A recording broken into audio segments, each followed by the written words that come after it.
Good morning, Victor. This is go-to presentation for part 1, which is the report. And here are our names, Amar and me, Basil, and Amir last name.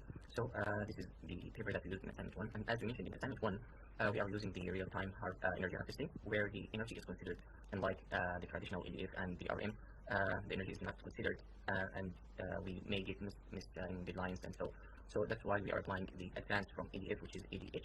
So the energy harvesting allows small electronic devices to operate without conventional battery power. From the paper we get our 3 tasks, which we will use in the assignment. We have task 1, task 3, besides the task which is periodic, but we are not using it in the project. We just focus on the 3 tasks here. So here are the data or the parameter. For the period we get 9, 12, 18, and we will not mention the periodic. So for that we are adjusting the 2 here to be 7 for the CI, because we want to show the preemption. So that's why we want to we adjusted this to become 7. Okay, hi, Assalamualaikum and salam sejahtera. My name is Muhammad Amir Izmi Bermoradi. My metric number is CA210006.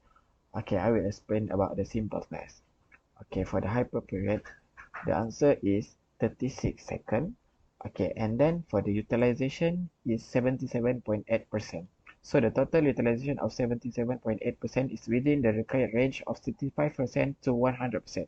So the utilization is potentially schedulable. Okay, next, I will explain the without preemption. Okay, this is the picture of simsogram chat. Okay, this is for the task 1. This is for the task 2. This is for the task 3. Okay, why we call is the without preemption? Because have 2 hyper period. Okay. Okay, next, I will explain about with preemption. Okay. This is a picture for simsogram chat. This is for the task 1 also, task 2, and the task 3. Okay, we can see at the task 3 is very clear with preemption at the task 3 because have interrupt, as you can see have here. So that's why we call it with preemption. Okay, that's all from me. Thank you. And then for the next section, we do the fault test for the system, which we don't actually need to use it because in the simple test we get the system scalable, but we just show this test. We have to calculate the worst case response time, so we calculate 1 by 1, each step like 1 by 1. So the first one is scalable, and the second one is scalable, and the third one is scalable. So from this we can conclude from the fault test and the simple test that both which shows the every task worst case response time within its deadline. So for the results, we have a table here that's showing the different results. It's showing the execution time, period, and deadline for each task. Also, it shows the completion time and deadline misses. There were no deadline misses in our case.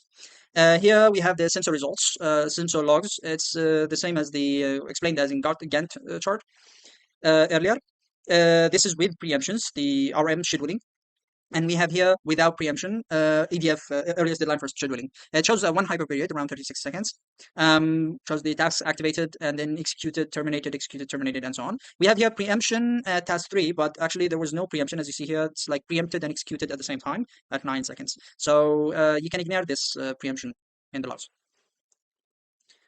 Here is our hardware simulation. It's actually a simulation. It's the simplest form, just to illustrate the real-time embedded system.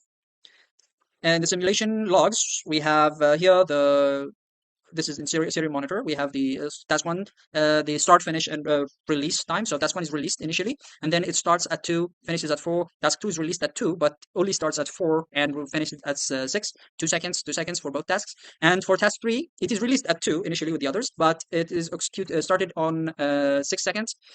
And released at 11 seconds. Task 1 is released at 11 seconds. So usually task 3 should be like 7 seconds long, but here we have only 5 seconds, and then it's preempted by the task 1. And then task 1 is released and started at 11 seconds, finishes after 2 seconds, 13. Then task 2 is released at 14 seconds. So we have 1 second here. It's also continuing the task 3. And then after task 2 released and start, then finishes, then task 3 is finished after 1 second more. So we have 1, and 5, 7 seconds for task 3. And so on. This shows the release and finish for each tasks. Continuing up to 64 seconds, 62 seconds. So hardware used, we used an SP32 with LED, and we also measured the period. The executes every 9 seconds, and T1 is executing every 12 millisecond